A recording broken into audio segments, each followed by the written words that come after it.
आधी ऑर्गनायझर आणि आता साप्ताहिक विवेक संघाच्या दोन्ही मुखपत्रांनी लोकसभेतील पराभवाला अजित पवार दोषी असल्याचं अप्रत्यक्षपणे आणि प्रत्यक्षपणे सांगितलेलं आहे।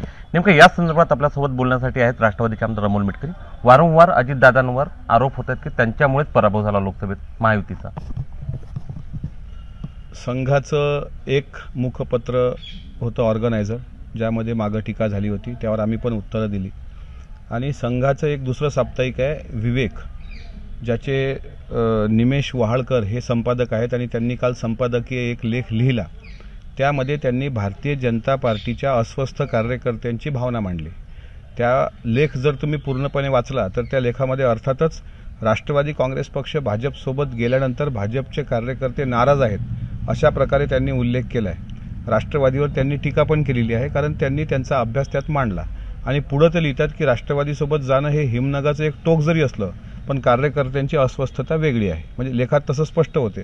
आता वास्तविक तो लेख जर बघितला तर त्या लेखामध्ये वाचन केलं तर एकंदरीत त्यांनी त्यांचा कार्यकर्ता संभ्रमात कसा आहे, म्हणजे खचलेला नाही तो संभ्रमात कसा आहे, हे विश्लेषण करण्याचा प्रयत्न केला। त्यामध्ये त्यांची नैसर्गिक युती जी भाजप शिवसेनेची होती त्याच्या व्यतिरिक्त राष्ट्रवादी घेतल्यानंतर काही कार्यकर्त्यांनी जे भाजपच्या मदतल्या कार्यकर्त्यांनी बोलून पण दाखवलं होतं, त्या संदर्भात त्यात विश्लेषण केलं। याचा अर्थ त्यांनी राष्ट्रवादीवर टीका जरूर केली, पण टीका करत असताना त्यांनी भारतीय जनता पार्टीला पण त्यामध्ये सोडलेलं नाही की भाजपमधले जे वरिष्ठ लोक आहेत किंवा आता जे नेते आहेत ते कार्यकर्त्यांशी तेवढे अटॅच राहिलेले नाहीत, अशा आशयाचा तो लेख आहे। नंबर 1। नंबर 2, हे जे डिजिटल साप्ताहिक आहे हे साप्ताहिक किती लोकांना माहीत आहे? विवेक हे मी पहिल्यांदा वाचलं आहे, किंवा ऑर्गनायझर जे तुम्ही सांगितलं त्याच्यानंतर हां संघाची काही लोक, त्याच्यानंतर शेवटी भारतीय जनता पार्टी जे मातृसत्ता मानते संघाला तीच लोक तेवढं वाचतात। ग्रामीण भागातल्या लोकांच्या जीवनाशी या विवेकचा काही संबंध येत नाही। आणि एक मात्र नक्की सांगतो की त्यांनी काय लिहावं हा त्यांचा अधिकार आहे, पण महायुतीचा धर्मसुद्धा त्यांनी पाळला पाहिजे। जसं राष्ट्रवादी काँग्रेस पक्षाच्या प्रांताध्यक्ष तटकरे साहेबांनी पक्षाच्या सर्व आमदारांना सर्व प्रवक्त्यांना बजावलं होतं की इथून पुढं महायुतीच्याबद्दल काही बोलू नये, त्यावेळेस मी स्वतः आपल्या चॅनलसमोर म्हटलं होतं की हा धर्म महायुतीचा तिन्ही पक्षानं पाळला पाहिजे। पण परत हे का होते आहे याच्यावर सुद्धा भाजपनी मंथन केलं पाहिजे, कारण ही प्रतिक्रिया जर संपादकाची वैयक्तिक हा लेख असेल तर त्याबाबत सुद्धा भाजपनी अजून स्पष्टीकरण का दिलं नाही ते मला कळलं नाही। शेवटी त्यांच्या प्रदेशाध्यक्ष चंद्रशेखर बावनकुळे साहेबांनी पण याबद्दल बोललं पाहिजे। पण एवढं मात्र नक्की की वारंवार महायुतीमध्ये आपण एकत्र असताना ह्या अशा टीका त्यांच्या मुखपत्रातून का होतात याचं तिन्ही पक्षाच्या वरिष्ठांनी चिंतन केलं पाहिजे। आणि आणखी महत्त्वाचं, विवेक हा जो साप्ताहिक आहे हे या माध्यमातून माहीत पडत असलं तरी विवेकचा राजकारणाशी संबंध नाही एवढं आपण धरूया, पण महायुतीमध्ये जर एकत्र राहायचं असेल तर तिन्ही पक्षांनी एकत्र त्याचा धर्म पाळला पाहिजे। आणि अशा प्रकारे ते लिहितात तर लेखणी आम्हालाही चालवता येते, पण आम्हाला काही बंधनं पक्षांनी घातली आहेत त्यामुळे आम्ही बोलू शकत नाही। मात्र विवेकचं समर्थन कोणी करणार नाही, आणि जर ती भाजपची अधिकृत भूमिका असेल तर भाजपने एकदा त्याबद्दल खुलासा केला पाहिजे। वारंवार अजितदादांच्या संदर्भातच अशी चिथावणीखोर लिहिल्या जातं असं एक समज जो आहे, वारंवार असं का होतं? आणि तुम्ही जर आता भाजपचा उल्लेख केला, भाजपचे जे वरिष्ठ नेते आहेत ते या संदर्भात लक्ष घालत नाहीत का?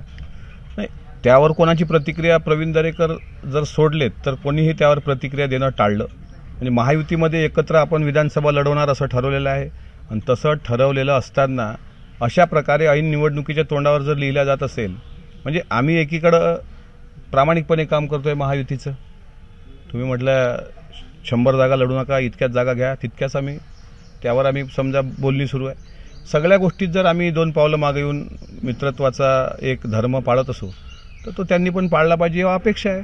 आणि शेवटी काय लिहावं हा त्यांचा अधिकार आहे, पण मग त्याचं प्रत्युत्तर जर इकडून आलं तर शांत राहणं हे सुद्धा त्यांनी त्यांचा धर्म समजला पाहिजे।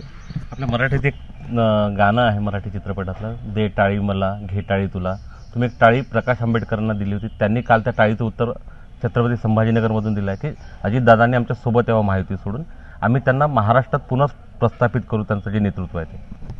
नाही, मी त्यांच्या म्हणजे बाळासाहेब आंबेडकरांचा सुरुवातपासून आदर करत आलो, आपल्याला चांगल्या पद्धतीने माहीत आहे। तो आदर मी का करतो तर अर्थातच ते एक मोठे नेते आहेत आणि डॉक्टर बाबासाहेब आंबेडकरांचे ते वंशज आहेत, त्याच्यामुळे त्यांच्याबद्दल नितांत आदर आहे। राहिला प्रश्न, मी जे टाळी दिली त्या टाळी देण्यामागचा उद्देश असा होता की बाळासाहेब आंबेडकरांची जी शिवशाहू फुले आंबेडकरवादी भूमिका आहे तशीच भूमिका राष्ट्रवादी काँग्रेस पक्षाची आहे, त्यामुळे मी माझी भूमिका मांडली होती। आणि त्यांनी जर असं काही पत्रकार परिषदेमध्ये सांगितलं असेल तर निश्चितच ते त्यांचं मी स्वागत करतो असं सांगितलं असेल तर. पण महाराष्ट्राचा सामाजिक चेहरा, हा सामाजिक स्तर जो अलीकडच्या काळात आरक्षणाच्या विविध मागण्यांवरून जो खाली गेलेला आहे, अगदी ओबीसी, मराठा, धनगर, आदिवासी हे जे वाद गाव पातळीवर निर्माण झालेले आहेत. काही जिल्ह्यांमध्ये तर अशी परिस्थिती आहे की ओबीसीच्या दुकानावर बहिष्कार, काही जिल्ह्यांमध्ये मराठ्यांच्या दुकानावर बहिष्कार. हा सामाजिक सलोखा किंवा आपलं विशाळगडावरचं तुम्ही प्रकरण बघितलं असेल, हा जो सामाजिक सलोखा बिघडतोय, याला कुठं एकत्र येऊन पुरोगामी महाराष्ट्र सिद्ध करायला आम्हाला असं वाटतं की महायुतीमध्ये बाळासाहेब आंबेडकरांसारखा एक नेता असावा असं आम्हाला वाटतं. शेवटी माझी इच्छा तर आहेच की महायुतीमध्ये त्यांनी यावं, पण हा अंतिम निर्णय वरिष्ठ पातळीवर होत असतो. मी त्यांना टाळी दिली, माझी टाळी खूप छोटी आहे, पण त्यांनी मोठी टाळी जर त्यांना द्यायची असेल तर आमच्या वरिष्ठांच्या टाळ्यांसोबत टाळी मिळाली तर महाराष्ट्रात एक वेगळं चित्र निर्माण होईल, एवढं तरी मला वाटतं. एक दुसरी चर्चा अशी आहे की अजितदादांच्या आणि आंबेडकरांच्या नेतृत्वात तिसरी आघाडी महाराष्ट्रात तयार होती अशी चर्चा राजकीय वर्तुळात सुरू आहे. असं काही सुरू आहे का आणि त्या अनुषंगानंच आंबेडकरांचं वक्तव्य आलं असं वाटतं का? नाही, सध्या आम्हाला तरी काही असं आहे वाटत नाही. तुर्तास तरी महायुतीच एकत्र आहे. महायुतीमध्ये जर कोणी येण्यास इच्छुक असेल, जसं मागं लोकसभेच्या वेळेस मनसे आली, रिपाई गट आले, कवाडे साहेबांचा PRP आला, असं जर वंचित बहुजन आघाडीला सहभागी व्हायचं असेल तर त्यांचं स्वागत आहे. पण तुर्तास तरी तिसरी नवीन आघाडी काही होईल असं मला वाटत नाही. तुर्तास शब्द वापरला तुम्ही, त्यामुळे आणखी शंकेला वाव आहे. बरोबर आहे ना, तुर्तास म्हणजे आत्ताच्या परिस्थितीपर्यंत तरी काही नवीन आघाडी होईल असं वाटत नाही. एक दुसरा प्रश्न आहे की लोकसभा निवडणूक व्हायच्या आधी तुम्ही वारंवार अकोला लोकसभा लढवण्याची जी आहे तुमची इच्छा बोलून दाखवली होती. ती इच्छा तर तुमची महायुतीमुळे पूर्ण झाली नाही, तुम्ही महायुतीत गेल्यामुळे. विधानसभेसाठी अमोल मिटकरींच्या मनात काय आहे नेमकं? जशी लोकसभेची मी इच्छा व्यक्त केली होती, पण लोकसभेची ही जागा महायुतीकडे होती, तसं विधानसभेसाठी सुद्धा अकोला जिल्ह्यामधल्या ज्या 5 विधानसभा आहेत त्यापैकी 4 विधानसभेमध्ये महायुतीचे आमचे भारतीय जनता पार्टीचा मित्रपक्ष आहे, त्यांचं त्या ठिकाणी 2-2 टर्मचे आमदार तिथे आहेत. म्हणून इच्छा व्यक्त करणं काही वेगळं नाही. जर मला असं वाटतं, मी तर शेवटी पक्षाने ज्यावेळेस आम्हाला विचारलं एक आमदार म्हणून की अकोला जिल्ह्यात किती मतदारसंघ लढले पाहिजे, तर मी 3 मतदारसंघाची मागणी केलेली आहे. एक अकोला पश्चिम विधानसभा, बाळापूर विधानसभा आणि अकोट विधानसभा अशी मागणी मी पक्षाकडे केली. आणि शेवटी पक्ष निर्णय घेईल की किती जागा महायुतीमध्ये या जिल्ह्यात सुटतात. आणि जर बाळापूरमध्ये आमचं विशेष लक्ष आहे आणि जर अकोट विधानसभा मला पक्षाने लढवायला सांगितली तर माझी त्या दृष्टीनं तयारी असेल. बरेचदा चर्चा होते, तुमच्यावर टीका होती की लोकांमधून तुम्ही गेले नाही. तुम्हाला आता लोकांमधून जाण्यासाठी तुम्हाला अकोटची निवड तुम्ही केली आहे? नाही, शेवटी असं आहे की आता पंकजाताई मुंडे उभ्या राहिल्या होत्या, त्यांचा पराभव झाला, मग त्यांना विधान परिषदेवर संधी दिली गेली. शिवाजीराव गर्जे कधी विधानसभा लढले नाहीत, त्यांना विधान परिषदेवर दिलं गेलं. राजेश विटेकरांनी त्याग केला लोकसभेचा, त्यांना विधान परिषद दिली. आमच्या पक्षात एक न्याय दिला जातो. मला विधान परिषदेमध्ये पक्षाने संधी दिली आणि त्याच्यानंतर तुम्हाला वेगळं सांगण्याची गरज नाही. मी जिल्ह्यात ज्या ज्या ठिकाणी मला शक्य आहे त्या त्या ठिकाणी जनतेत राहून जनतेची कामं करण्याचा रोज प्रामाणिकपणे प्रयत्न करतो.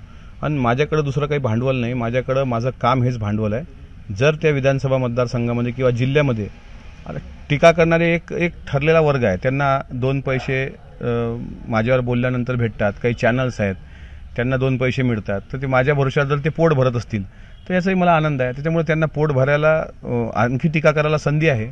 पण जनतेतून सर्वसामान्य माणूसही निवडून येऊ शकतो अशी आताची परिस्थिती आहे म्हणजे लोकशाहीमधली.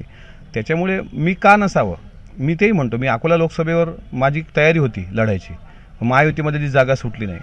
आणि मला असे कोणते गट्स कमी आहेत की एखाद्या जनतेत राहणं, जनतेचे प्रश्न सोडवणं ते सोडवू शकत नाही का? हा, फक्त शोबाजी आणि भंपकपणा मला जमत नाही. जे काय करायचं ते प्रामाणिकपणे, मग ते शेतकऱ्याचं काम असो की आणखी कोणत्या आरोग्य विषयासंदर्भात असो, मला भंपकपणा जमत नाही. 10 वर्षापासून गेल्या 2 टर्मपासून तिथे भाजपचा आमदार आहे, त्यांचा आमदार असताना तुम्ही जागा मागताय, याचं गणित कसं? नाही, मी काय सांगितलं, तुम्ही परत एकदा माझा शब्द आहे का की अकोला जिल्ह्यामध्ये एकूण जे विधानसभा मतदारसंघ आहेत त्यामध्ये 4 ठिकाणी भारतीय जनता पार्टीचे 2-2 टर्मचे आमदार आहेत.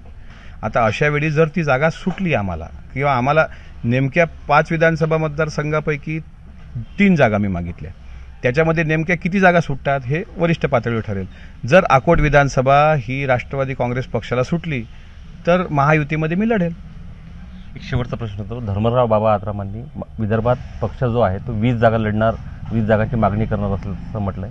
नेमका किती जागाची तयारी आहे तुमच्या पक्षाची? नाही, बघा, शेवटी आत्राम साहेब आता ज्येष्ठ मंत्री आहेत, नेते आहेत आणि विदर्भामध्ये पक्षाचं बलस्थान असावं मला नेहमी वाटत आलं, कारण विदर्भामध्ये काम करायला खूप स्कोप आहे. तुम्ही महाविकास आघाडीचे नेते अभिजित वंजारीचं आत्ता स्टेटमेंट बघितलं असेल तर त्यांनी असं सांगितलं की काँग्रेस विदर्भामध्ये 99% जागा लढणार.